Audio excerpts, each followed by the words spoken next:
Hello and good evening, everyone. Welcome to Popcast on the Rocks, episode 49.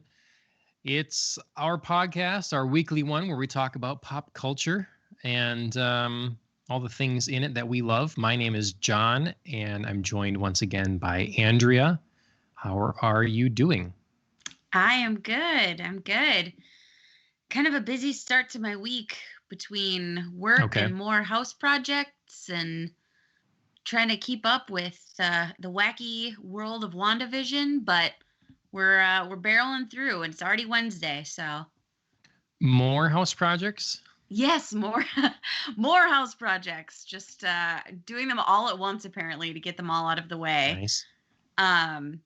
Yeah, we're painting our kitchen cabinets to match our kitchen island. Nice. So, yeah, so not like labor intensive or anything, but also I've been doing the cool, like, eating off of paper plates and drinking out of plastic cups and Sure, yep.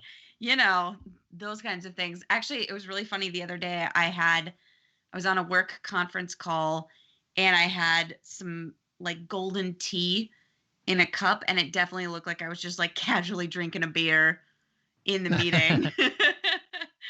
And I had to remind everyone, like, I'm pregnant. Like, trust me, it's not beer. Like, you should just let it go. Just let them assume. I know. I didn't even think about it until my coworker was like, Andrea, what are you doing? I was like, what are you talking about? So, yes. Well, I have to say, welcome to Iceman. Thanks for stopping in the chat. Iceman Hart, he's been a big supporter of Luke's stream, and so met him through Luke, and he's a cool streamer, so everybody should go check out his channel, Iceman Hart. But yeah, thanks for popping in all the way from across the pond. Appreciate it. Yeah. Well, so painting, paper plastic, all that stuff. Yeah. Drinking beer when you're not supposed to. Nice. That's the life. How's your week been? Good. Got back from vacation, so that's right. Glad none of that interfered with podcast stuff, really. So you picked up a fancy new accessory. I know. I got my hat. Yeah, I got a couple new hats recently, so gotta wear them. Some of them look better on camera than others, so. You're just testing out different looks. Yeah, I guess so. I got this sweatshirt too. I was actually cold and down there for a bit one evening, and so there's a college, Flagner College, that Flagner. Yeah. Interesting. The crest is sort of a Gryffindor / Lannister, lion kind of thing. Okay. And you got it because you're not a Gryffindor. You're a solid Ravenclaw. No, I know. I'm gonna go with Lannister then. All right. But I was cold. I needed a sweatshirt. That's what it was. But lots of good eating, and lots of eating. So I'm, as we'll get to drinks later. I'm on like a 3-day juice cleanse, basically. So I've been drinking juice. Are you hiding? Actually made me. Are you hiding the eating in your sweater over there? Oh yeah. Well, I hope you won't be able to tell too much on camera. People are used to me enough can see it in my face, I suppose, but that wouldn't be just from one trip. No, gosh, no. If people I've worked with, for 8 months can't tell that I'm pregnant over Zoom, because shoulders up, I'm pretty sure you can get away with a couple of extra meals. Yep. But no, I've actually been pretty tired because of just having juice. Sure. Yeah. So I've had to like add a little like lean meat or some other brothy stuff, some soup a little bit, because it's a little protein. It's just not enough calories. Mm-hmm. So, but tomorrow's the last day of that. So you could always follow the extreme weight loss diet of Christian Bale, which I believe is a can of tuna, an apple, and some saltines. Yeah, I'm pretty sure Yeah, I'll that's pass it. on that one. At least your juice tastes a little better. Yeah. Hey, I mean, I like tuna. I like saltines. All these things are good. You like apples? But I'm drinking right now. It's called Cool Greens. I like to have this one last, or it's really good. It's pineapple, cucumber, and aloe vera. Oh, refreshing. Yeah. Very pseudo tropical. Yeah. It's super good. So, anyways, that's that. Once since getting back, I've managed to play a little bit of stuff. I just tried Dragon Quest 11. It's on Game Pass, so I attempted it a little bit. Pretty cool. Some of the music is inappropriate for this what's happening. Oh, okay. There was a very not conspicuous like, pause after inappropriate, and I was trying to Yeah. think like what kind of music could be inappropriate for Dragon Quest, you know? Yeah. Like did they try to like No, it go just doesn't edgy and pair fit. some rap music or, you know? Because some of the music is really good, but then like the battle music is Mhm. not good at all. Oh, Like I that's a think it's bummer. terrible. Yeah, and you do so you're gonna battle all the time and Yeah. always be hearing this terrible song. It kind of gets stuck in your head, but you don't want it there. So, but I don't know. So considering that one, and then I Okay. played a little bit of the Pathless. That's in Apple Arcade, so Okay. I gave What's that a that shot. about? It's basically, I mean, they give you zero context or anything, but you're trying to rid this land of, he's called Godslayer, this evil dude that has hurt this poor large mother bird, Oh. and and is like, poisoning the land or whatever. So you gotta get rid of them all. Man, with an impressive name like Godslayer, you think you'd have more important things to do than like hurt a mama bird. Well, he's going to take over, he wants to take over the whole of the land, Okay. and Okay. the creature that like birthed the earth or whatever in this lore, Uh-huh. he has like defeated. Okay. So, all right, I respect that a little bit more. That's a little bit more ambitious for Godslayer there. Yeah. But it's pretty and stuff, but I'm playing it on Apple TV, hooked up a controller and stuff, and it's definitely would be handled by something else better. Like it performs fine, but I can tell when it hiccups or skips or whatever. Oh, and sure. it's just Okay. starting to show the Apple TV's age. And then I started watching some more Dragon Slayer, or Demon Slayer, because Demon Slayer, yeah. yeah, dragons to demons, because everybody loves that show so much, I guess, and I kind of stopped in the middle of it. So, yeah. Yeah, I've heard some amazing things about it. I should also mention, I should have started with this before I'll see what else you've been doing this week, entertainment-wise. But last week was our anniversary for the podcast. John, just like a man to forget the anniversary. Yep, I guess so. I got to put it in the calendar so I don't forget any of these things. Everything's in the calendar, but okay. That's right. Well, I knew it was coming up, and then before this, doing this week's show prep stuff, looking at, I was like, when was it actually? Yeah. And yeah, it was like January 17th. So last year. hard to believe that it's already February. Like, yeah, we're already in the second month of 2021, and it feels like, New Year's was just around the corner just a minute ago. So yeah. Yep. January definitely flew by.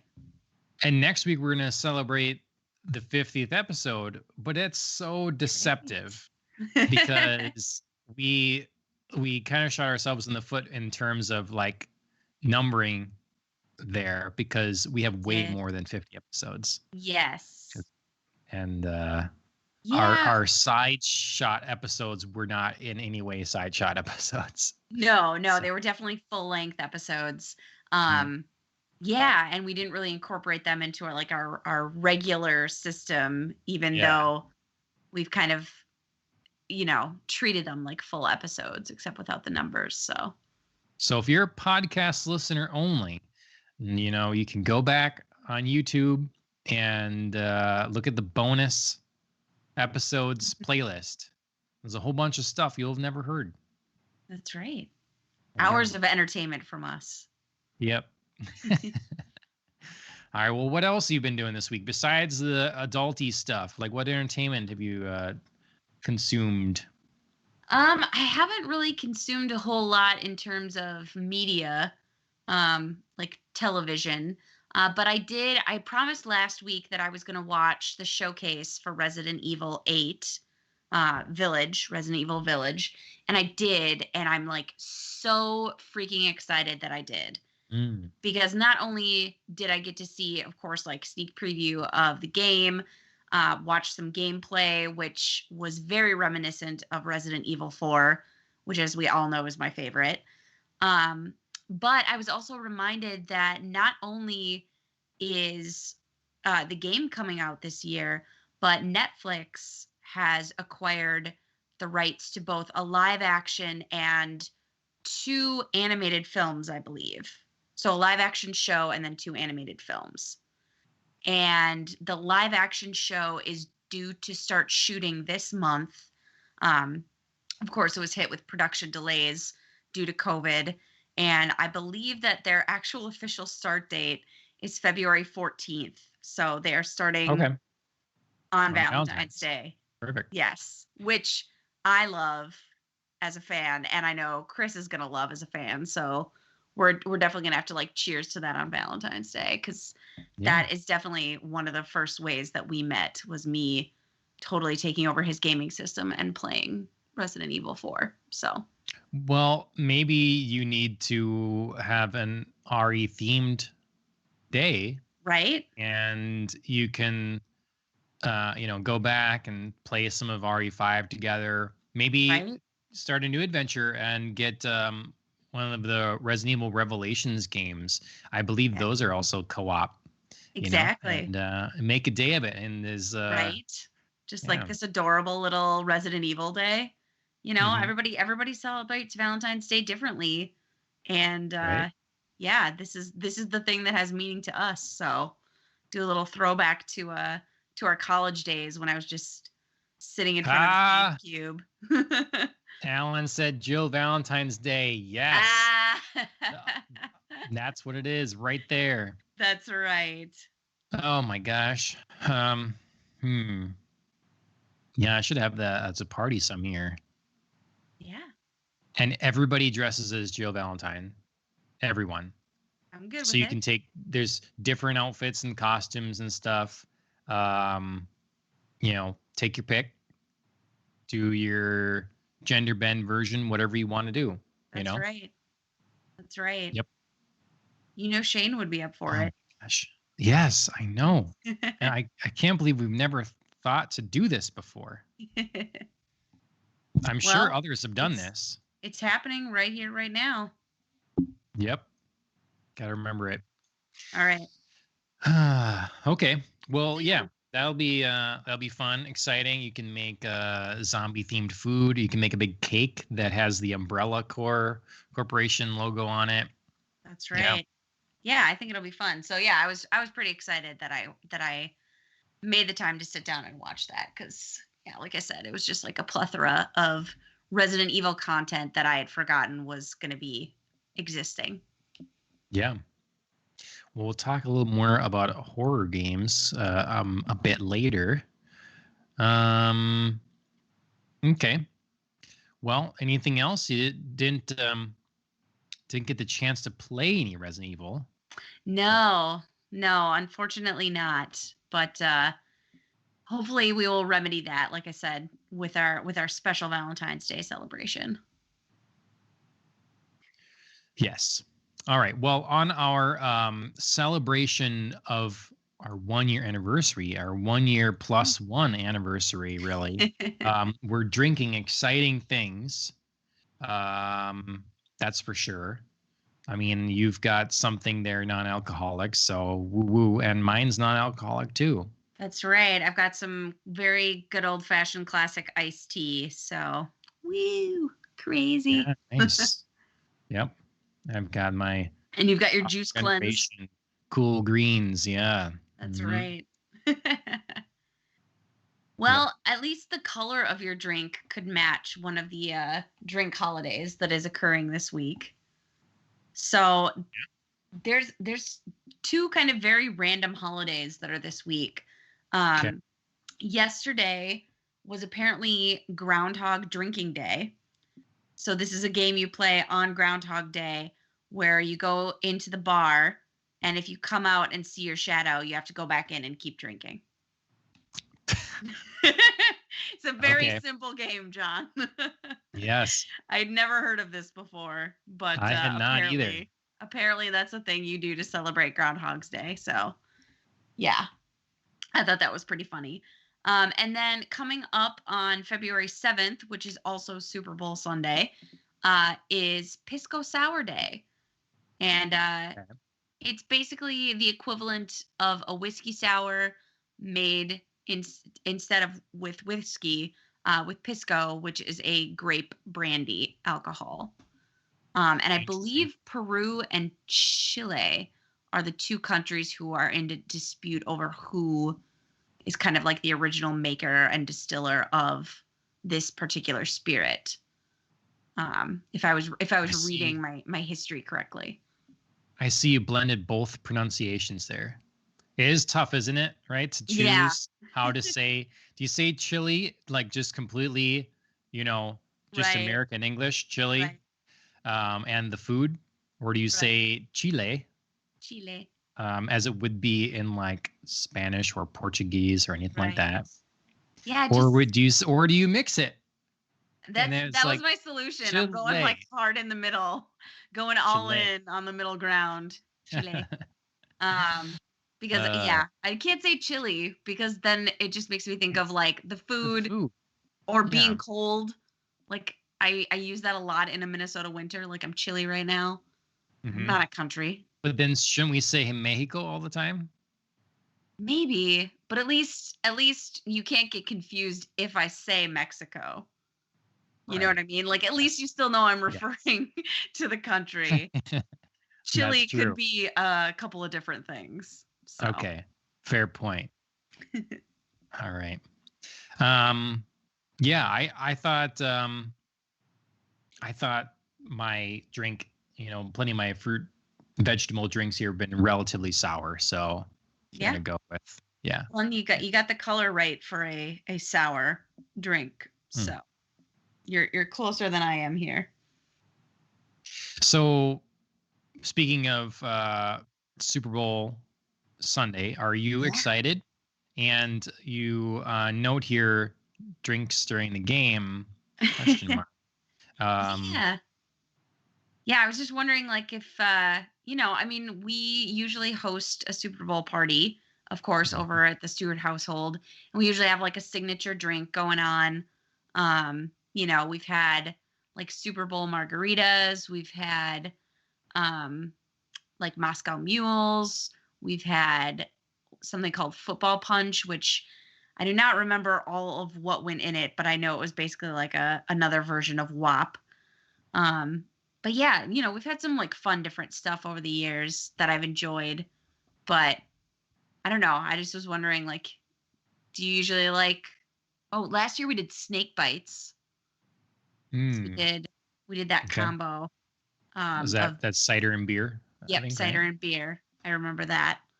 So yeah, we did a bunch of different stuff, but yeah, I was just wondering if you usually have like a go-to during football that you quite enjoy, or like Super Bowl Sunday if it's like a thing for you too. No. Okay. I mean, whatever you're serving, I guess. That. Otherwise, no, I guess beer is the obvious thing. Mm-hmm. But yeah, I mean, I don't know what I'm doing this year for the game. How much of it I'll watch or whatever. I mean, who's doing the halftime show? The Weeknd. Oh, interesting. Okay. Yeah, I'm actually kind of excited about it. Like, could be good. Yeah. Yeah, could be really good. I mean, I feel like they've actually had some fairly decent acts, for the Super Bowl halftime It's show in been the a little recent better years. run, yeah. Yeah. I think Because there was a run in like the early 2010s and things like that just like it always, the Black Eyed Peas always stick out in my mind as like one of the worst. They were just awful. And it was, yeah, I don't know why Fergie was screaming at me from my television set, but I just remember it was terrible. But in more Fergie recent can years, I feel like sing it's, too. Like yeah, I don't know I what that that was. had to be It just maybe was like a bad production value, or maybe they yeah. were just too amped up and not quite hearing each other correctly. But I just remember everything about the Black Eyed Peas performance was just kind of off. It's got to be tough to choose. I mean, no matter who you choose, there will be criticism. Oh, You're for not sure. going to make everyone happy. Yeah. But yeah, no. What? So last year was Shakira and Left Shark. Sorry. and J Lo, right? Yes. Yes. Which I quite And enjoyed. then yes, very good. Hmm. And then Lady Gaga a year before Oh, she was a couple years ago. I think the year before was was JT. was no, was it Maroon 5? Did they come Oh, before or after JT? hmm. They might have come the year after, because JT was the Minneapolis Super Bowl, Okay. the one I that thought we his was kind of hosted. lame, if I recall. I agree. Very I good. thought his tribute to Prince was excellent, and that was about it. Mm, Like I didn't particularly mhm. enjoy JT. Like I said, I thought it was cool that he paid tribute to Prince. He did fairly decently. Um, and it was cool to see like Minneapolis light up in Prince's Yes. signature symbol. Um, but yeah, other than that, I didn't particularly care for him either. Bruno Yeah, Mars, I think, was like 2 years oh, before, and he was a favorite of mine. yep. Yep. That was fun. That was fun. And then Katy Perry was enjoyable. Left Good Shark. production. Left show. Oh, okay. I didn't know what that reference was to. Yeah. Yeah, it's the infamous did you like the left shark or the right shark? Left Shark was very enthusiastic, but a little off his dance moves in the background, and he kind of stole the show a little bit. Hmm. Hmm. Well, yeah. I mean, I guess if anything, if there's anything to be happy for, it's that, I mean, the Packers aren't in the Super Bowl. How dare you? How dare you? Oh my god. I almost went into like Uh, freaking labor watching that game against the Bucks. I kid you that would be not. something. I mean, I would believe that. Yeah. I That'd be kid a you not. story. Yeah, I was watching it with another pregnant friend of mine who's also a Packer fan, Jamie's wife Erica. Wow. And Mm. yeah, we could just barely hold it together. That game was so crazy. Just so many ups and downs, so many chances for Mhm. the Packers to come back, and so many big plays, and just never happened. So yeah, we were both wearing our watches and like keeping track of our heart rates, which were like in the 130s, and we're like, we gotta Oh my stop gosh. this. Yep. Yep. Take out your watch there and do the breathing exercise. That's right. That's right. So maybe it's a good thing that the Packers aren't in the Super Bowl, because I don't know if my pregnancy could take it. Handle it. Yeah. But yeah, I just have to say it one more time. I'm so sick of Tom Brady being in the Super Bowl. Just get out. Just But get it's out. getting to the point now where it's so impressive that isn't it almost like, okay, how many can you make? How many? Like, let's see now. It's kind of like when you're watching the Olympics and you get someone that's just breaking records all the time. It's like, okay, now Michael just like, Phelps. yeah, exactly. Just keep going. Yeah. I mean, for mankind now in sports, like, how many can you manage? Yeah. And so I feel like it's getting that point because it's like for 21 seasons or something like that, he's been in 10 Super Bowls. So it's like half the time he's made it to the It Super might Bowl. yeah, it might even be Nuts. more, cuz I know he's made it to the NFC championship game or the AFC Championship game at least 14 or 15 of those seasons. So, yeah. I feel like I would be more inclined to think of it that way. I mean, I think it would be interesting to see how long he can go and how long he can play at that level, and just see if like anyone could ever touch him. But also I feel like I would be more amenable to that were the Super Bowl not every year. You know what I mean? Like where Michael Phelps comes in and has the Olympics like every 4 years, it feels like, oh my God, this is so exciting again. Like Michael Phelps is back, and I haven't seen his face in 4 years. So like like I want him to go get that gold. I see Tom Brady's face way too much. Like, get out of here, stop man. watching so much football. Jeez. True. I do it to myself. Yeah, because I mean, I don't see him anywhere. Normally, and then all of a sudden, I suppose I see Peyton Manning more than anyone else is on all those commercials. True. Yeah, Tom Brady really hasn't done like he hasn't gone to that level of like doing a commercial, like a gimmicky commercial. Yeah, he doesn't seem like he would have that in him. Yeah. Just like doesn't. It takes a certain personality that to want to do that and then to do it well. So, though I do have to say, I never thought that Eli Manning, Peyton's little brother, who he of the perpetually sad and depressed face, would ever do a commercial. And then his commercial with Odell Beckham Jr., where they recreate the iconic scene from Dirty Dancing, is like one of my favorite things that a football player's ever done. Like, it's like my absolute favorite commercial. I don't know. Ridiculous. You definitely have to go look it up. It's ridiculous and stupid, and it's absolutely perfect. Hey, like this is breaking right now. Mike is in the chat and he doesn't like my hat. Doesn't like my hat. Yeah. that hat. Interrupt this broadcast. ... He said my hair is getting long, so now I have to cover it. Yeah, wear a hat. I guess so. You tried. You tried. Mike, I just love hats. I just got this one. I don't always wear them, I guess, with the best thing or whatever. But this hat, yeah, I do want to get my hair cut, by the way. So just as an interjection, this hat is actually in partnership with Fender. And there are 2 guitar picks on the inside. Nice. So, not that I play guitar, but if I were, you could now. Or if someone was around and lost said guitar pick, I would have one on hand. Yeah, when the live music scene returns to bars, you could be very handy in the audience. That's you never know. Yep. Shoot.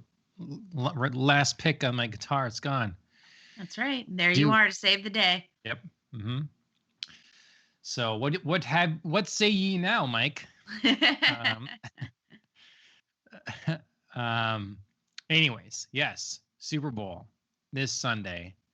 Alan says I played Dunlop picks. Oh shoot. Well, that'd be the thing. You get on, borrow someone a pick. They really need one. This is not the make I prefer. I don't use this. Yeah. So, okay.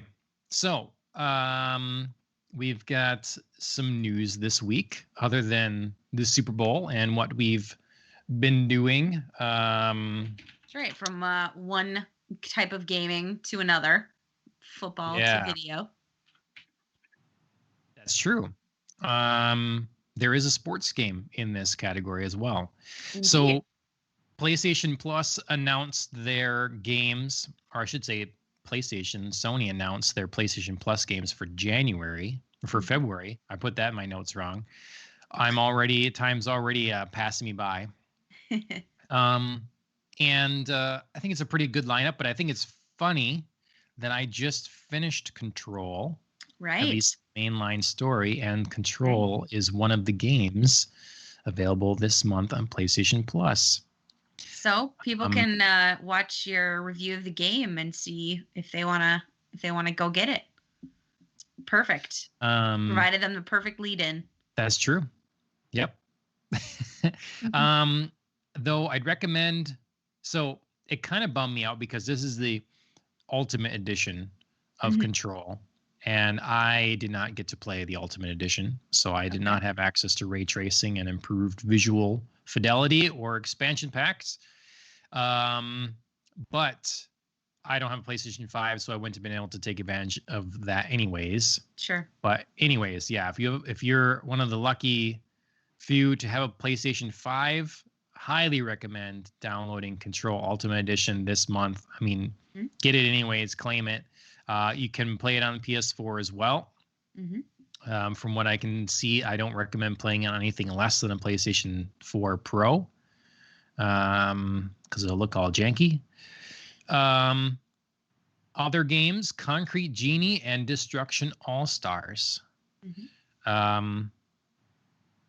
So had you heard of any of these games other than Control when I brought it up? Not these two, but I believe there are a couple of other feature games that were available that I'd heard of. Are those for PlayStation Now? Those might be. Let me see, because I know Sackboy was one of them. Okay.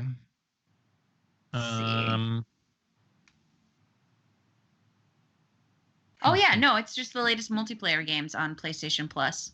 Oh, okay. Yeah. So yeah, it's kind Sackboy, of confusing FIFA, on there. and then Call of Duty Black Ops Cold War. Yeah, I don't know why they're like calling those out. I'm not really sure. but yeah, Concrete Genie. Sackboy was cute. So yes. Well, and that's what Ashley and I are playing a little bit. We're playing the Little Big Planet 3, so that's what that's from and everything. Yep. And we played a little more today. Yeah, it is just super cute and charming. So, wait, Alan, what are you saying? Ready to switch to PlayStation Plus? You are? Who? What are you saying? What's happening? I don't believe that for a minute. Concrete Genie is a very well received game.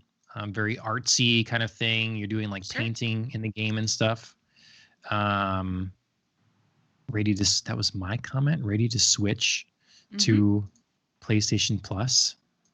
I said this. I don't understand. I'm lost. But that game is available for PlayStation 4 and with backwards compatible on PS5. And then Destruction All-Stars is a PS5 only game. It's a game they showed off quite a bit this fall. I don't think it really got anyone very excited. So I think that's why they're giving it away here. It's like, come on, please give this game a try. Maybe you'll like it or else it's going to die. Sure. That's how I perceive it anyhow. But yeah, pretty good lineup, I think. I agree. In other video game, anyways, I'm still thinking about Alan's comment here. It's just about switching or whatever. I have PlayStation Plus, so it won't be any switching involved. I have PlayStation Plus and Xbox Live Gold and Game Pass and the Nintendo Switch Online, just all the things. So there won't be any switching. Just having. The other gaming bit of things here is the Medium. So you were talking Resident Evil earlier. This is kind of this is a game that is exclusive to the current gen Xbox consoles, the series consoles, and PC. It is a horror game from a company that loves making horror games. I think they made Layers of Fear, and they that's what they do is horror games, it seems like. Also Blair Witch Project game. So they know what they're doing here. It's we got a few screens from and stuff. Kind of its idea, the medium, is that you're a medium and you can see this kind of the spirit world. And so the game splits in two, and you are walking around in both our world and then the spirit world. And Ashley's playing it. it is very like a Resident Evil game, an early one, in that Okay. the camera is locked. So every room you go into, the camera's in a fixed position and stuff. Hmm. And you're not like equipped with tons of weapons or anything like that. Um, in fact, I was seeing her play. I haven't seen her have any weapons at this point. Oh, Um, okay. sound is good. Sound was very good. Acting is very good. Environments are gorgeous. Yeah, they look it. Some of the character, the things that set this back are the character animations and facial expressions and that kind of thing. They're Oh, okay. definitely seem like they could come from they could come from a PlayStation 3 or Xbox 360 game, just Sure. higher resolution. But Okay. everything else, it is very pretty. So yeah, initial thoughts are just that it definitely seems like a nice, creepy game with a good story. Ashley's really liking the story, saying it's pretty emotional. Okay. And yeah, so if you're into horror kinds of games, early Resident Evil games, Give check this a it out. try. All right. Yeah, so it's again brand new release and it's available on Game Pass day one. So Mhm. that's that. And then the last bit of gaming news is regarding Google and their Google Stadia gaming service. Right. They announced that they are shutting down their 2 internal game studios. Right. And so we're not going to have original content from them, which everybody else seems to be in video and in video games seems to be pushing for. Mostly everybody else, it seems. Right. Google's saying nope. Yeah, I mean they're saying nope, but also like they're keeping Stadia open to just house other games. And I just feel like that's a mistake.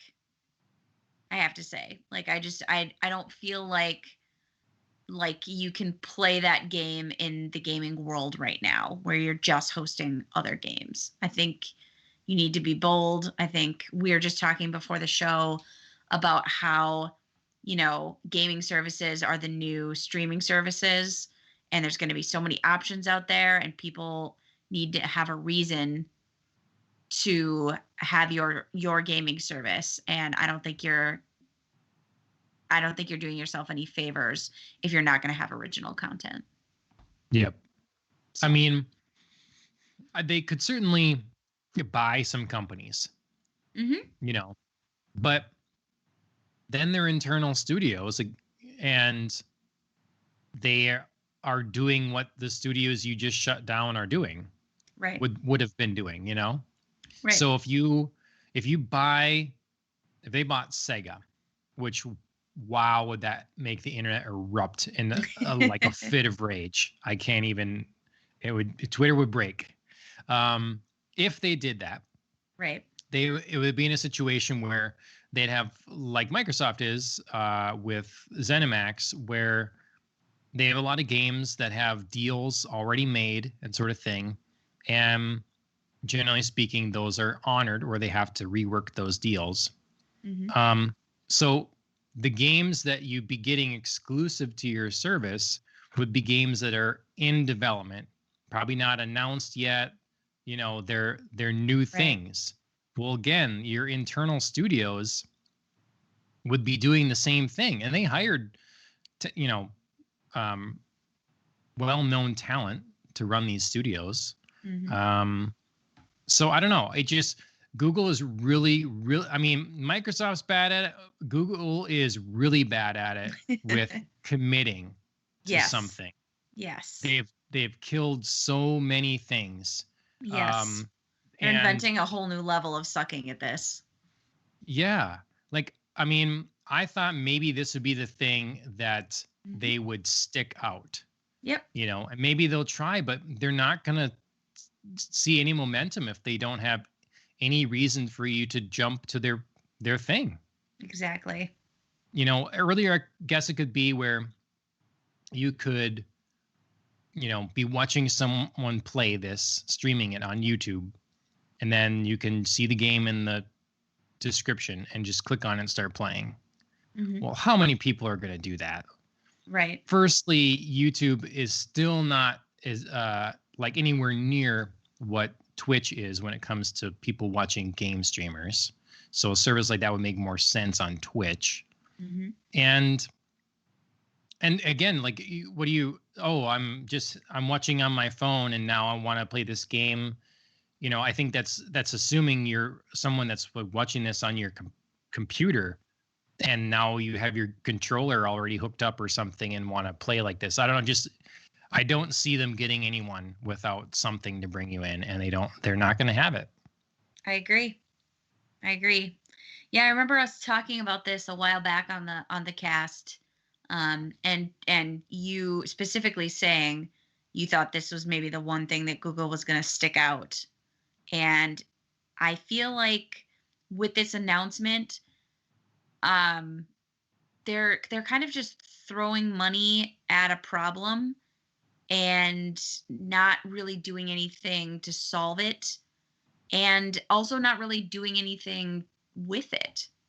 You know what I mean? They're in a way they're sticking it out because it still exists, but it's very stagnant. Yeah, what is it going to do? What is it going to do to like have this platform but not anything created for it? So I'm not seeing, unless they're about to make a different big move in the next few months here. Right. I'm just not seeing the point of this at all. Yeah, I'm not seeing the point of Stadia at all. The big move is, like I say, acquiring other studios. Right. But why would you get rid of your own studios then if you're going to do that? To me, it seems like they're making the same mistake that Microsoft did under previous Xbox leadership, which was they see the sales numbers. They see that every year the biggest selling game is Call of Duty. Call of Duty. And then, FIFA is in there, and Madden is in there. And, you've got like games that are just never go away, like Minecraft or something like that. Sure. And then Nintendo gets some in there. They got Mario Kart that just is always selling like bananas. And then other big ones come out like Red Dead Redemption. So they're seeing this stuff where the biggest games that absolutely sell the most are third-party games that come out all the time anyways. So why do we need to pour in all this money to make our numbers meet? Well, you need to, because you need a passionate core that care about your platform. Exactly. Otherwise, they can get that thing from any platform. Exactly. They can get the Call of Duties and the FIFAs and the Madden and whatever garbage you want to play that comes out every year. You can play that on anything. Right. So you need the differentiator. And to me, it seems in Microsoft just forgot about, we are going to have multiplayer, whatever games, and make sure that we get everybody. We want be in esports and that kind of thing. Right. And now they're like a decade behind on developing their own IP. Now they're just getting the engines rolling to have their own stuff, when places like Nintendo and Microsoft and Sony have a catalog of well-established great IP. And Microsoft will get there. Well, Google's starting from scratch. Well, you're going to have to, if you're in this, you're going to have to start from scratch again in 5 years when you realize your mistake. Right. So. Yeah, it's odd that they didn't learn from the mistakes, that have already been made. It seems that, like this is a very specific mistake to make again, and not have learned from another company's failures. But, well, I mean, that's why we're not running Google, I guess. Yeah, because we wouldn't be so stupid. I don't know. I mean, like the thing they would have made sense would have just been to start reaching out to companies like Sony and Nintendo before Microsoft can get to them or whatever, and say, hey, we have these great servers we're setting up, we're getting rolling on this, because Google needs to catch up in the cloud marketplace. They're like distant third or something, not maybe further. Mm-hmm. So this would be a good market for them to start capturing, would be all these companies coming in that don't have their own back-end infrastructure to start supporting that. So then these other services could run on their backbone. But they didn't do that. And again, Microsoft beat them to the punch to work with Sony.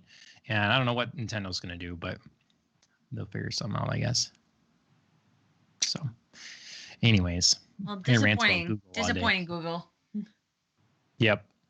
I mean, not that I cared, but it's good to have competition in the space. Yeah. It's a new developing field. Mm-hmm. And, some are going to rise and some are going to fall. But it's too early for someone to give up, Mm-hmm. So that's video game stuff. On to movies and TV. Yeah. This one quite literally movies and TV, I guess, containing both Golden Globe noms, huh? Yeah, they were just released today. And Perfect. It was also announced that Amy Poehler and Tina Fey are going to be back to virtually host the Golden Globes, which I think is a smart move. They're fantastic. I think they're one of the best hosts of an award show. Although, to be fair, if I were going to host an award show, I'd want it to be the Globes because you can drink and everything's funnier when everybody can drink. Yeah, it is a little truly less serious kind of thing, kind of vibe. Yeah, which may explain some of the nomination choices that were made. I think this year's list of Golden Globe nominees was kind of a head scratcher for some people, with some pretty significant snubs and some pretty weird inclusions. One of my very, you? I mean, I know what you're going to say already. Do you? Do you know which part of my rant I'm going to go on? Okay. All right. So maybe you're going to do Emily in Paris first. Yes. Are you going to do that one first? Okay. All right. Yes. I do not understand. This show has 2 nominations, at least one in best show, musical or comedy. And this show is like beautiful, scenic garbage. It is just like scenery chewing nothing. I mean, cinematography Paris is award? beautiful. No, it's got a writing award and, like I said, best TV show comedy. Like, no, it's the content of this show is absolutely like just bananas terrible. I can't describe it to you how awful it is.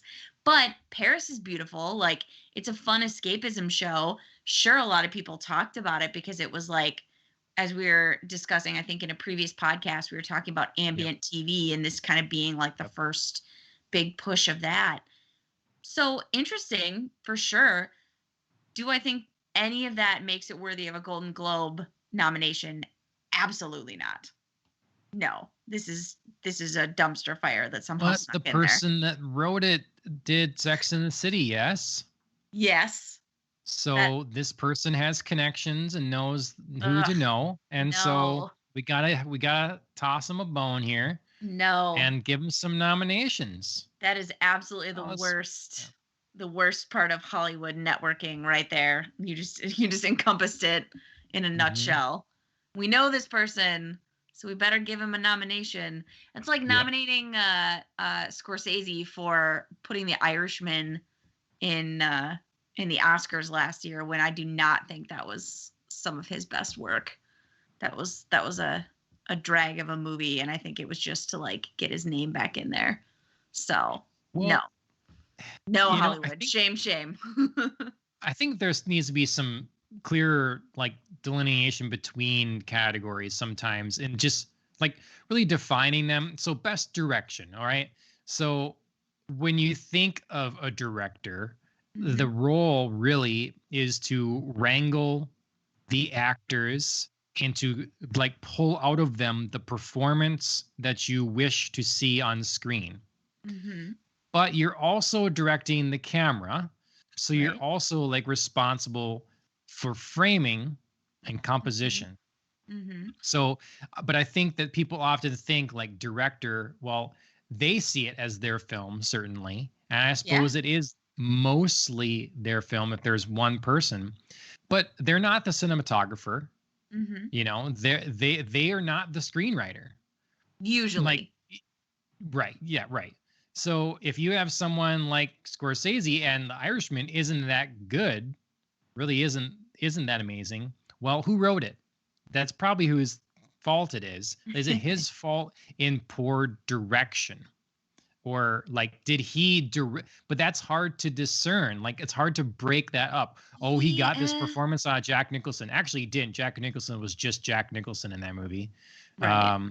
So maybe no, but you know what I'm Yeah. saying? You see what I'm saying? Like I don't know, like Yeah. Yeah, I get you. I see. For me, and I didn't mean to bring up the Irishman to go in a tangent, but just to close it out for me, um, I would agree with you that like the majority of the Irishman dragging on is not Scorsese's fault, but I also wasn't that impressed with the performances until the last like 20 minutes of the film. And then I mm, thought like the actors absolutely just like crushed it. mm. And that was amazing. But is 20 minutes of a 3-hour film worthy? I mean, I think that's a good question to ask, because I also thought that way um when Anne Hathaway was nominated and subsequently won her Oscar for Best Supporting Actress for playing Fantine in Les Mm, Miserables, and she was on the screen for a total of for 15 minutes in yeah, a 2.5-hour movie. Like, I don't know. I don't best know. cameo performance. Right. It really was. It felt more like a cameo than a supporting. So, yeah. So it's hard, like you say. These categories are somewhat arbitrary because, like, how do you exactly define? Sometimes it's easy, sometimes it's not. So, Mhm, but right. but striking back to like Emily in Paris, worthy of nothing. Worthy of nothing. uh, So, yeah, I mean, it's an interesting list for best television series, musical, or comedy. That's up mhm. front. Um, I mean, I should watch Ted Lasso. People say that's so Yeah. like endearing. I I was saw that surprised was that that on was there. on here. Yeah, I was kind of impressed for Apple. Although after Mhm. Apple TV, although after I saw Emily in Paris was on there too, I was like, I don't know. I may just have to watch this to like figure out if this is actually quality or if this is another like wacky nomination. I mean, I have long since passed on giving any credibility to these. It's still interesting nonetheless. It's kind of like when you Yes. do a back in the day when I would be on social media a lot or whatever, and there was always like, which person do you look like most, or which Mm-hmm. which Greek mythology character are you? Yeah. That's what this is. Okay, it's Grain like of I salt pick. it. Yeah. Yeah, yeah. So that's about how serious I take it, but it's still like interesting somehow to see the names of the things that have come out this year. Right. And it's definitely made me want to like, oh yeah, that kind of, I should Right. see this. I should whatever. Well, yeah, it's been hard to keep track of um, what's actually been coming out, because there's simultaneously so much and yet so little press about it. You know what I mean? Like Yeah. half of the movies and things on this list I hadn't heard of. Yeah. And then I would go look them up and be like, "Oh, okay, they've been available on this streaming service for a while now or Right. whatever." And it was just like totally passed me by. So yeah, there's Exactly. definitely, I mean, I kind of take this list as some inspiration to go, like you said, find some things that I maybe hadn't heard of, or just came out too quickly and amidst too much of the noise of other films or TV Yep. shows. Um, but yeah, it's a very odd list. My other complaint is nothing for the boys. Nothing. Man, I Yeah. I just I thought that mean, that was a quality show. Could have been nominated overall as a show, and I think some of the performances within it were just amazing. So now it makes me want to go maybe watch some actors in these categories and just be like, where was their performance against what's in my head. I do see that I don't see The Boys being up here for the show in any way, because as we talked, like it seemed like season 2 was a little less refined than season 1. But when you talk performances, for sure, Homelander, he is a creepy guy, and he does a good job with that mixed up role, He sells that. He sells the heck out of it. And I just, and he had some real stretching, growing moments, I think, as a character and therefore as an actor this season that I just felt were incredible performances. So yeah. And we didn't see a season 2 of Doom Patrol yet. Right. But based on season 1, very good performances from some of the cast. Raised by Wolves. Yeah. Nowhere on this list. Yeah. I mean, I don't know. Are these all of the categories that you have here?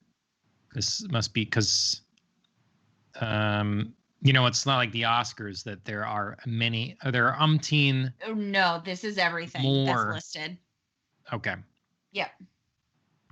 So, I mean, I know I can't speak for certain because most of this stuff I have not seen. Okay. So, but nonetheless, yeah, I'm surprised about that one. Yeah. Not being there. And then you really liked, I've been meaning to give that one a try. You really liked, God, what's that other one? The Hunters? It was on HBO Max. Oh, Lovecraft Country. Yes. Yeah. I didn't see that on here either. I know you really enjoyed that. It is. Oh, is it? Yes. So it's on there for TV drama, but also no acting nominations, which I am absolutely shocked that Journey Smollett did not receive one because her performance is just absolutely amazing. So, but yes, Lovecraft Country is on there, thankfully. Okay. Yeah, I kind of looked through some of these before. So you got this list on variety.com. Everybody should go and take a look at that, see what they think. Let us know what their snubs and stuff are. Yeah, I know a lot of places have a lot of different opinions, and some of it echoing mine, some of it I'm sure differing from mine. But yeah, those are a couple of things that I just thought were quite interesting about this list, and I think it received a lot of mixed reactions for what was on and what was off. And you've yet to mention your first comment. Yes, the fact that The Mandalorian made it on there for best drama. Before I'd really perused the list, I was shocked that it had made it, not because it's not a quality show, but it's definitely not the usual type of award show nomination content. Yeah. So I was surprised that the Hollywood Foreign Press Association had taken it that seriously, though less surprised after seeing some other, more kind of like oddball nominations. Again, not casting aspersions on The Mandalorian, just the fact that they would think to include it. I mean, do you see this? Alan just like quickly pulled up an image. That's Mando right. walking here. I mean, yeah. I mean, look, it's like, it could be another thing where in all likelihood, they just, this is a popular show.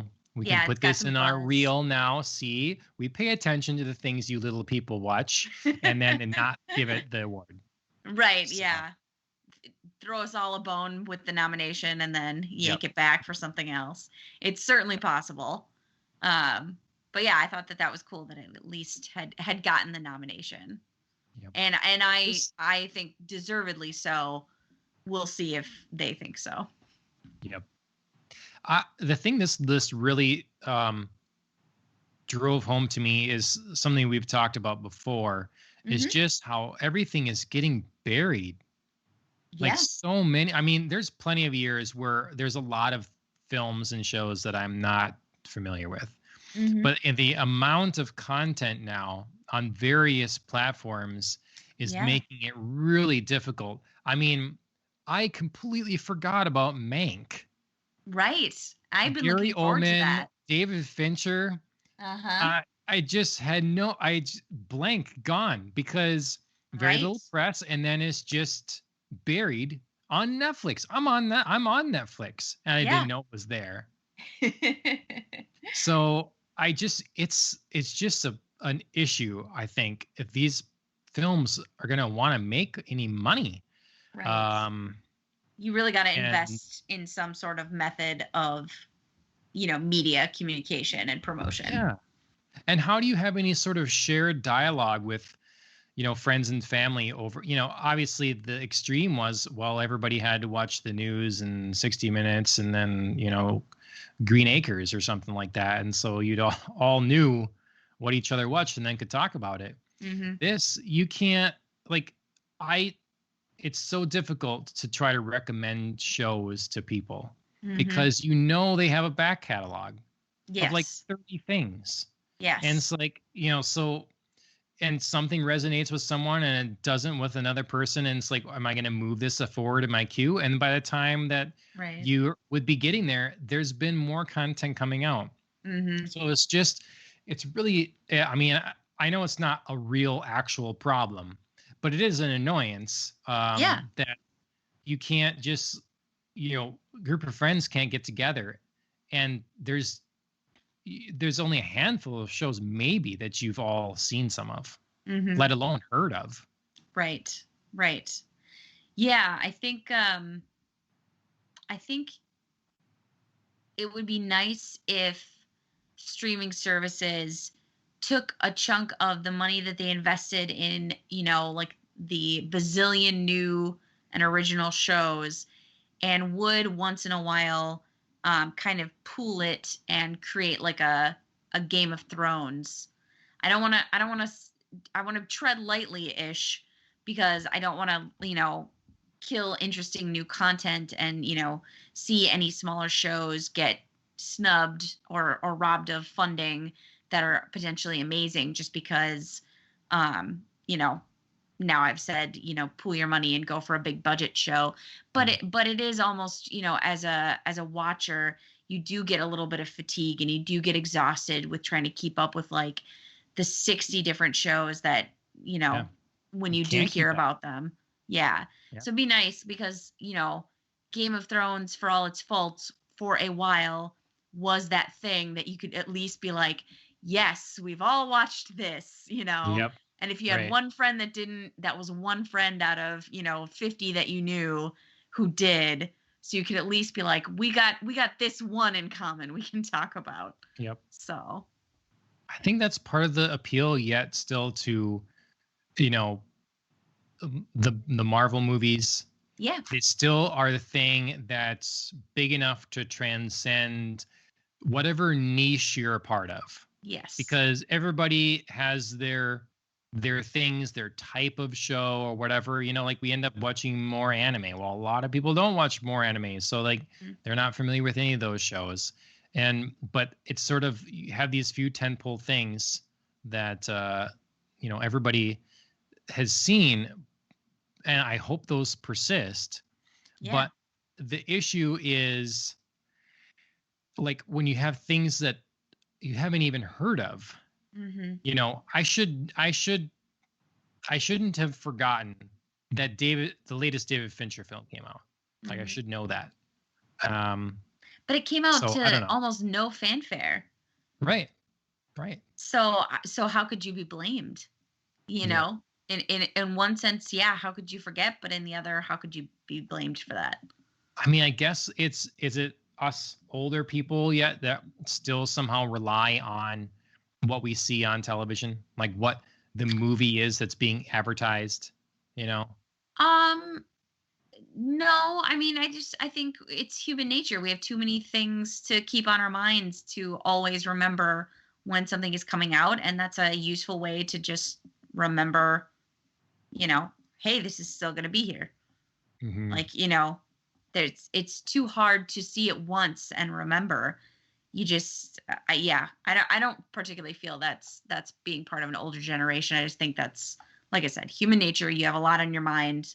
You can be really excited about something and like sort of remember in the back of your head that it's coming out, and then, you know, just lose track of the exact time, especially with all the other content that gets like shoved to the front with whatever Netflix is promoting, and they're, Yep. in that section where it's like it feels like every 2 days there's something new. I think that Netflix is maybe the biggest problem with this because, I mean, if I go to Apple TV, there aren't that many. I mean, they don't have that many shows. Yeah. So as they come out, they get put front and center. Hmm. So I'm usually sort of aware of every show coming because it gets put front and center. Um, I think Amazon does this pretty well because, Yeah. again, like the new shows that they come out with, they cycle on the top of your screen or whatever, Hmm. and there aren't all that many of them. Like they still keep coming, but Hmm. they're displayed. And I think that on Netflix, you just keep getting a this is for you, this is for you, this is for you based on your previous watch history. And Right. I was never recommended David Fincher's film. That Hmm. was never on my home screen, nowhere to Right. be seen. Maybe Right. that should be there for a while, for a few weeks, like it's in the Right. theater. Like, Regardless of what like your right. tailored Doesn't matter who taste you are. is. Right. Yeah, Yep.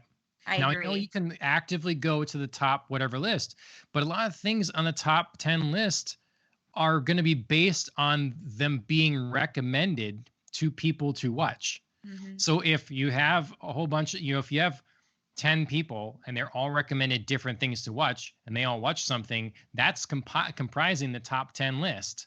Exactly. Not just new stuff, like they're the people, what they're watching is already biased based on what's being recommended to each person. Right. So I mean, I guess who cares because it's working for them. I just think as a person making a film, you'd want to know that you're going to get a chance in the spotlight for Right. everyone. When you Right. advertise during the Super Bowl or you advertise at whatever time of day on network television, you're trying to advertise to as wide of like range of people as possible, Hmm. not to like a focus group, you Right. know. Right. So, Well, and I think that's part of the danger of Netflix's, recommendation system is, you know, I have things that I like, and I know that I gravitate many a time to a certain kind of programming, but that doesn't mean I do that every time. And yep. that doesn't mean I don't want other content at other moments. That's not like falling within my, usual niche of whatever. And if yeah, again, if I like something, and Netflix thinks like, okay, we're gonna like steer her in this direction, then I miss out on things like you said, like, Yep. David Fincher's Mank coming out, and I had noted that actually a while back that I wanted to see that and had no idea that it was Yep. out. I mean, with an ad-based thing, it's YouTube, it's Hulu, whatever. I Hmm. understand like the need that we're all about clicks and minutes viewed, Hmm. because you can see more ads then. But when you're a paid service, you want like proper engagement and like people to value your product, not just to be stuck there. Like, what does that Yes. matter if you're stuck there? Maybe the only thing for them is the analytics saying, hey, this show, this kind of show, people just kept hitting next, next, next, next. They just never stopped on this. And that's Hmm. valuable information to who's making movies. So then they can have that information and make more like that and then Hmm. keep I guess. It just seems to me that you, as a paid service, it wouldn't just be about like making sure you hit next and you keep Yeah. watching Yeah. on a binge like basis. And so then it would behoove them to offer all sorts of things, recommend all sorts of things to you, and advertise some stuff that I don't know. I'll never stop complaining about, I guess. Um, well, do you so what do you want to what do you plan to watch on this list? Because I've already started sort of a list looking at this of what I really would like to watch before the awards take place. Oh, okay. I was thinking about Ted Lasso Okay. as well as The Flight Attendant. And then I wanted to see Mank, of course, since we've been talking so much about it. And then the other one I was thinking about is Promising Young Woman with Carey Mulligan. I have been seeing that advertised, and I do want to see that a lot. Okay. So a lot of like, yeah, mix of movies and TV shows that I'm interested in. Yeah, Mank is definitely on my list. That one just, I mean, has my name written all over it, I guess. Mm-hmm. The Undoing, I've really wanted to watch. Yeah. HBO Max. Ashley's mom actually watched a bunch of that on the plane. She liked it a lot. But yeah, I've been meaning to watch that one. I know Ashley would be interested in watching La Llorona. Oh, sure, yeah. On Shudder. That seems an interesting kind of horror film. Soul. I need to watch that one on Disney yet. Yep. And then I've been told Queen's Gambit. People keep saying that one's really good on Netflix. Yeah, I'm almost to the point with Queen's Gambit where so many people have told me it's good that like I've resisted it. Just because you know, like when you have so many people telling you it's good, you're like, no. I'm not just gonna follow the trend. But I do want to see it. I just don't know if I'll maybe get to it right now or not. But it's on my list. Yeah, and then I could do Ted Lasso just because I really am not interested in watching anything about sports. But I don't know. See how long it is, I guess. Sure. But that's the thing, you know, there's a lot of these things that they're supposed to be very good, but they are there's a lot of content that is almost designed for a niche. They're not all encompassing for everyone. Like not all these shows just draw a person in. Doesn't mean they're not good. It just, do you want to spend the bar is higher. Yeah, the bar is higher to draw in your attention when there is so much. So a lot of these things might be amazing or performances, but when I have so many options, I don't need to go and watch.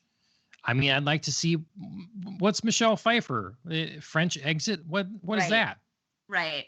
Or like Kate Hudson's in a movie called Music that I was like, I'm sorry, this is a movie. It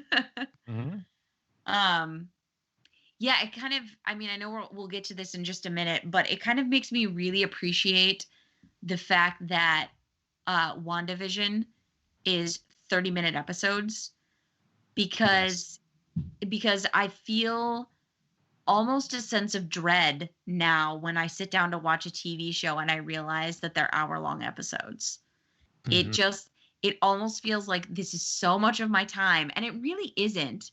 And it's manageable and it's doable, but there's just something now about like recognizing like an hour-long episode series that just feels so much more daunting than like these more like easily digestible 30-minute episodes. And that come out once a week. Yeah. You know, and I think that really is a part of a solution to this. If something is well marketed, it gets in front of your eyes, so you know it's coming, and you know that if you're interested in trying it, that you can start when it starts. You know, it's like you have a lot of Mandalorian to catch up on. Well, now it's more daunting. Yeah. You know, if you see it as it releases, it's like, this is easy, once a week. Like, and you're waiting for the next one. Right. So, sure, a show like Breaking Bad or Game of Thrones is like, I can't get enough of it. Just keep binge watching this forever, but that's, Right. That's not Those everything. And that's not always. Right. And those are some pretty big, you know, broadly cultural shows, Yeah. like those are some pretty momentous shows that you just feel like almost are such an icon of pop culture in this time that you're like, well, I got to watch them. And they are so good and they are so bingeable. But yeah, I mean, it just feels easier to do that with those kind of shows than with like a new show that you're trying out that you haven't maybe heard that much about. Yep. You think is good, and you're like, oh God, we got to sit down for an hour and really commit. Yep. Well, we'll cover the winners and losers as they happen. 28th of February. So mark your calendars. Get ready. Yep. And I aim to try to watch a few of these. Absolutely. At least the big ones I forgot. So want to do a bit of sad news here before we get on to something much happier. Yeah. Unfortunately, this week kind of came with a little bit of a shocking twist. So it was reported last month, I think actually maybe only just a couple of weeks ago, that actor Dustin Diamond, best known as Screech from Saved by the Bell, had stage 4 cancer, and that he was going into treatment and that he was, hopeful about his recovery. Everybody's sending him best wishes. And then it just came out, yesterday that he has already passed away. His cancer progressed and was too far for treatment, and Dustin Diamond passed away at the age of 44. So pretty young. Very young. Yeah, just can't quite wrap my mind around how quickly that actually happened from learning that he was sick to unfortunately learning that he had died. But yeah, Saved by the Bell was one of my favorite shows as a kid. It's very classic 80s, very big broad storylines that do not have much nuance to them. Of course, the 80s with big hair, big shoulder pads, gotta love it. And Dustin Diamond Screech was, of course, like I think probably one of the most iconic characters from a sitcom of that time. He's very much like a different version of Urkel. You know what I mean? Like you remember the show, and then you remember like, here's that character, and that was Dustin Diamond Screech, whom I believe he played on every single iteration of Saved by the Bell, and there were 4 or 5 now, I want to say. Interesting. And I didn't know that. Yeah. So there are a bunch of different kind of versions of Saved by the Bell. He was on all of them, except for he was not on the reboot that just premiered on NBC's Peacock channel. I think everybody else was on there, and he was not. Unfortunately, he ran into like many child stars. He ran into a bit of a drinking and a drug problem.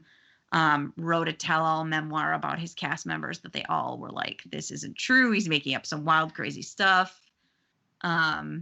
And so I think that was probably part of why he was not invited back to the reunion. But, every cast member after his passing did have nice things to say about him. It's kind of the thing where, you pass and then people kind of try to forget maybe the not so great moments, which is good. Yeah. But yeah, sad news for sure. Did you ever watch Saved by the Bell or any similar I really didn't. kind of 80s sitcoms? I mean, I had seen some of it, but I probably watched more of it as an adult because Ashley had it on or something. Okay. And it's still very limited. It was not my show. Yeah, 80s sitcoms. I mean, I don't know. I watched I watched just Seinfeld and Frasier and that kind of thing or whatever. Do you watch the adult versions?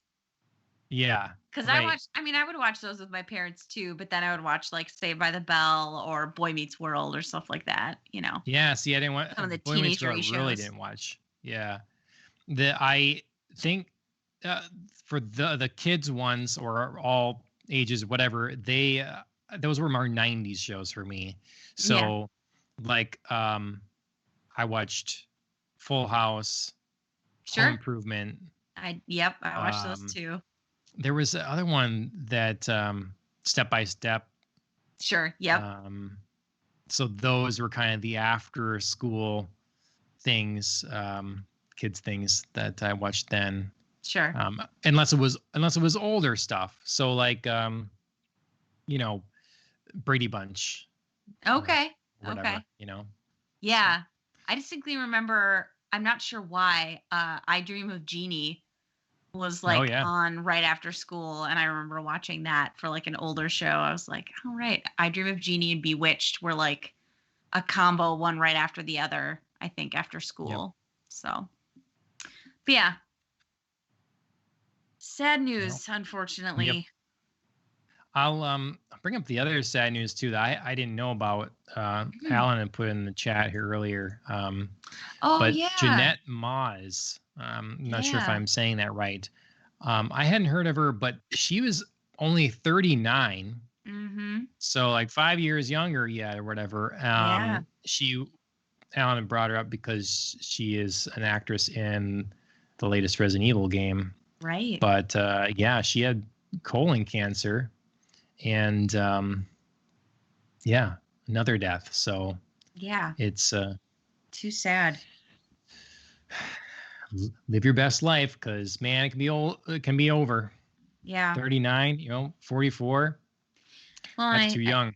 yeah, I think we've been um kind of getting lost in the deaths from COVID that, have been happening, and we forget that, life still progresses on, and there are other things out there, and unfortunately they can claim you just as easily as COVID can, as we're seeing with, these two here were from cancer. So very Oh yeah. unfortunate.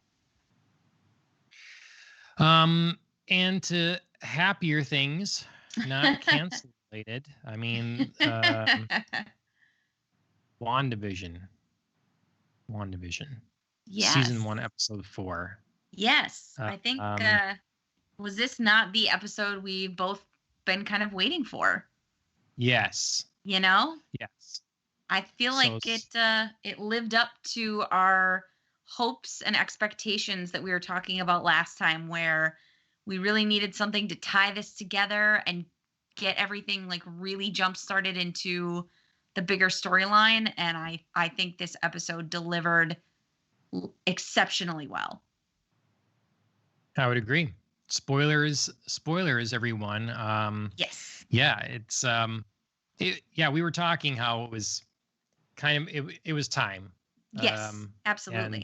so I think that, especially if you were watching this, one episode after another, Mhm. this would fit in pretty nicely, pacing wise. Mhm. And yeah, I'm liking the I guess the secondary cast and their Yeah. interaction so far. We've got some one return anyways, from other Marvel movies. Well, I've got at least Um, two, well, so we got character-wise anyway. okay, Maybe yes. maybe I not the same mean, well, actress, since Monica is yeah, not the same actress, but yes. yep, yep. So Monica from Captain Marvel, Mhm. and we'd met her in the last episode, and get a little more understanding with her. Know that she was gone in the snap, as Yeah. they call the blink, I think it Mhm. was. So getting to see the kind of time in which this sits, and how everybody else starts moving into place based Yeah. on other events we're familiar with in the Marvel Cinematic Universe. Yeah, I thought it was really interesting just to note, I thought it was really interesting of them to film kind of the immediate after effects of, Hmm. the unsnap Coming back. Yeah. coming back. Hmm. Yeah. I mean, how chaotic would it be to have half the Yep. world's population just suddenly return, potentially in the midst of whatever they were doing? I mean, of course, with Monica, we see she's doing something pretty innocuous, just like taking a nap. But you know, when once we step outside the room and we see all the other people come flooding into like this hospital, it's like, you know, utter panic about where are you all coming from? How are you here? What were you doing that you're now, confused about? Yeah. Just, I mean, it's a good thing, obviously, that we oh, they call it the blip. Gotcha. Lip. Okay. Yeah, it's obviously a good thing, like we end game on the triumphant, like, we got everybody back, but Hmm. it's not always as cut and dry as that. It's pretty messy, as we see. Yeah. Yeah. And I mean, I don't remember if there was anything that talked before about like how anyone experienced anything when they Yeah. were gone. And clearly with Monica, we see like time didn't pass for her, you know, Hmm. gone and then back. Yes. So, so that was interesting to me. Yeah, pretty Uh, significant. yeah. Um, yeah, you mentioned Randall Park in here. Yes, there Uh, he uh, is, James Woo. yeah.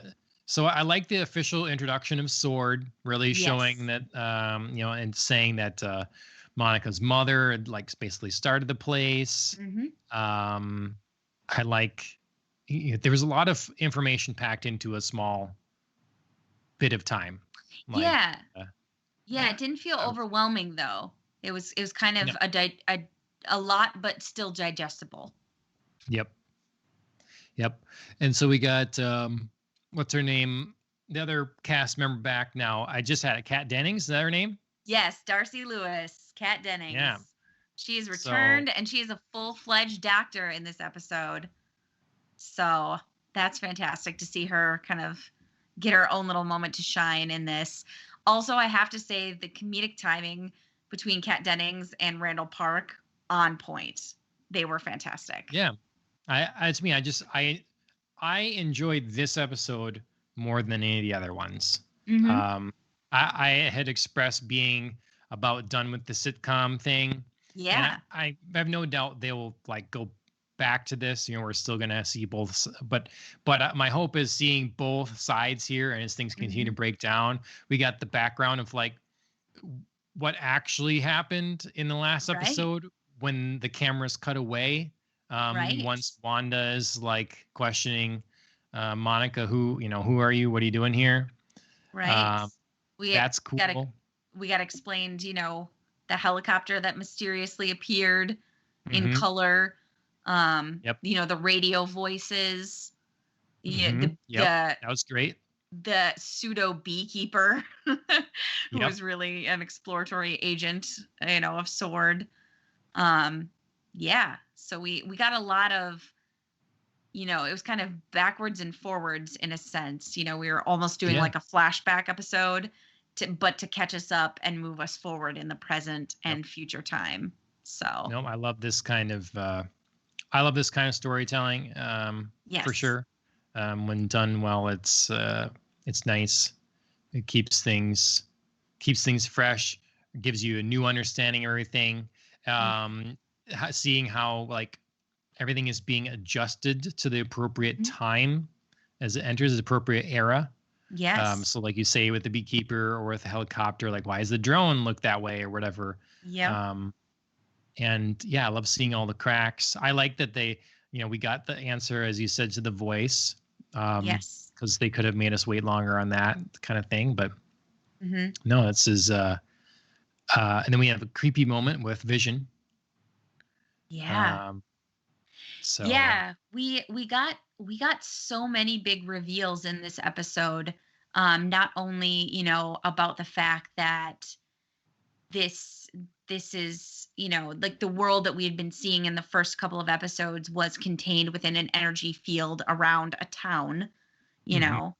And so how that had all sprung up, we got a time setting for what we believe is the present, and an explanation for why, Wanda and Vision are somehow in the 50s, and then the 60s, and then the 70s, and then I assume the 80s is going to be next. I'm still not sure why that is, but we got an explanation for, what we as the viewer should be understanding the time frame is, Yeah. because we got that it's post Vision's death, before the blip, his real death of, getting the stone ripped out of his forehead, unfortunately, which I hated. I hated confirming the fact that it was like post Vision death, and the fact that like this is clearly Wanda's way of like coping. Yeah. Whether she's influenced by other people to create this for herself, or she's undergone some additional trauma that makes her need to create this world, that's still an open question to explore, and a good way to move forward. But yeah, clearly some of this is being driven by the fact that she cannot handle reality, as we see her kick Monica out of her perfect little sitcom-y creation that she's made for herself here. Well, was it a weird editing thing? Was it made to throw me off, or was it clearer than I saw it? So we kept getting the television feed was, as they put it, edited. It's like, I think Darcy said someone's editing the feed, and it almost looked like, they asked, like, is someone editing this? Why is this, like being censored, basically? Yeah. I swear there was a shot that they went to of someone like writing on a piece of paper or doing something that I wasn't familiar with who that was. Or was that just someone known taking notes? There was a that was Darcy. That was Darcy. Alan Okay. says. Okay. It was a weird moment to me. It like looked real dark and shadowy, like somebody someplace else observing. But okay. Because I'm still not sure how that would. I mean, who knows? But do you think there's someone else involved with this yet, or is this purely of her own doing? I still think that there's a strong possibility that there's someone else involved. Just because I think there would have to be a better gap, a better explanation of the gap between the fact that Wanda appeared fine, not good, not, normal and happy, but fine at the end of Endgame, where she's attending Tony Stark's and Natasha Romanoff's funerals. And, she's kind of there with the rest of everyone to pay her respects, and seems to be at least with it. And then now to have her suddenly like go off, take over a town, make it into her own like personal vision of happiness. There needs to be some sort of explanation for the transition there. And if it is purely Wanda, then something needs to be explained there. But it would make more sense to me if it was another person. Okay. Another person like channeling and fueling her already, I think, present grief. I think the pieces are there for her, to be exploited. I just think like, somebody else is channeling this. Sure. Well, extra definite spoiler, even though it's just a rumor. Alan says that rumors are suggesting Mephisto, which I didn't realize is based on a demon character from the Faust legend. Yes. Mephistopheles. Mephistopheles. Really close. Yes. Really close. I almost had it. It's quite the name. I mean, I see it as you say it now. I guess that makes sense. For sure. Yeah. But only due to the fact that I have read that play before would I know that that's the pronunciation. It's yeah, I mean that's pretty cool, pretty interesting. Yes. I don't know. I don't know anything about this character as it's used in the Marvel universe, really. Mhm. So, Yeah, it could be an but exciting way to introduce us, yeah, kind yeah. of introduce us to maybe some new villains in the Marvel universe. Well, it's saying New here that the new character, new to, like the generic Marvel audience, not that, be right? new in the Marvel Yeah. universe. Well, it's saying on Wikipedia that this character first appeared in Silver Surfer #3. So Oh, that would be okay. really interesting because, I think that Marvel's been pretty excited to get Fantastic Four rights back. Silver Yes. Surfer comes along with that pretty much. So, I Yes. mean, if we use this as an introduction to Silver Surfer, Right. As we that could be, know, obviously Marvel is, um is an expert at, tying everything together and using one show to introduce and springboard another. So this would be a mhm, perfect time. yeah, yep, gets me excited. Mhm. I'm more pumped for next week's episode. Hope we get more Yeah. progress made. Yeah. Because like the jig's up. You're Like right. we We get, know what it is. yeah. So you can't rely on playing with that anymore. We don't need to have any more city council meetings and everybody's like, you know, pretending kind of thing. So Yeah. I'm Yeah, I think anticipating a more rapid ev- evolution of events here. yeah, I think we got that signal, through they had for the first time we didn't have this like kitschy, sitcom-y opening and like sitcom-y Yep. music. We had the classic Marvel opening that kicked Yep. off like, what's normally been the Wanda and Vision part of the show, and then we've gotten the real credits, like I've said at the end. This time we got like, nope, this is like pure Marvel right now. Yep. You're gonna see our classic signpost here. So Have you heard any of the reception of the show thus to far? WandaVision, I Yeah, how haven't people are really taking it. actually. I haven't gone out and sought it out just because I didn't want to like taint my Yeah, I don't own. want spoilers. Yeah, I haven't wanted to Oh, taint my yeah, own yeah, yeah, experiences and my own thoughts, and I haven't wanted spoilers. Um, I know there's a lot out there though. Just I think there's a lot of people excited about the show. yeah. I've heard there have been lots of spoilers as well. So, but Yeah, yeah, I wouldn't want to go looking. It hasn't come to me. sure. I've seen like one headline is WandaVision the worst thing on Disney Plus or something like that. Really? But That's I interesting because didn't click on it. I I'm didn't, you know. I'm looking now, um, and I'm seeing a rating of 93% on Rotten Tomatoes. On IMDb, I'm seeing an 8 out of 10 rating. And Google users, it says 90% liked this TV show. So I'm seeing a lot of positive Good. review Metacritic. right now. 77 on WandaVision or on Metacritic. Okay. So So that's yeah, still fine. It's episode 4, you know. yeah. I think it'll be interesting to see how people might change their ideas about it once now we're getting sort of back into the, normal Marvel universe that they're more used to, where like the start of the Yep. show was really kind of offbeat and a little, Yep. wacky. Yep. And now we're kind of getting into classic Marvel. Yep. Right. All right. What did we miss? What else did we miss in this episode? Or any other thoughts? The only thing I really wanted to know is what did happen to Beekeeper Man.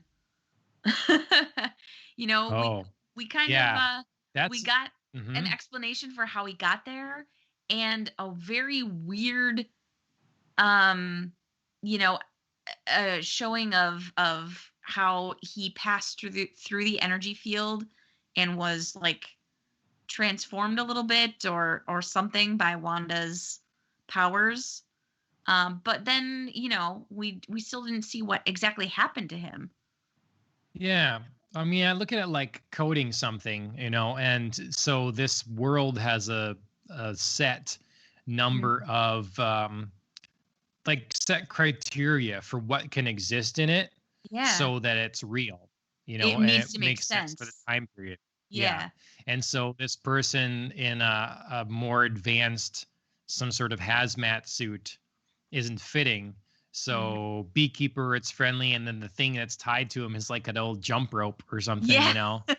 Um, I thought that was kind of it's kind of a neat addition to this. Anything that comes into this world is automatically seen as something befitting the time. Right. And Right. I wonder if, like, you know, it seems like the stuff is actually changing, or is it just that's how powerful her illusion is? I'm Mm-hmm. not sure, because when they pulled the rope out on the other side, it was changed yet.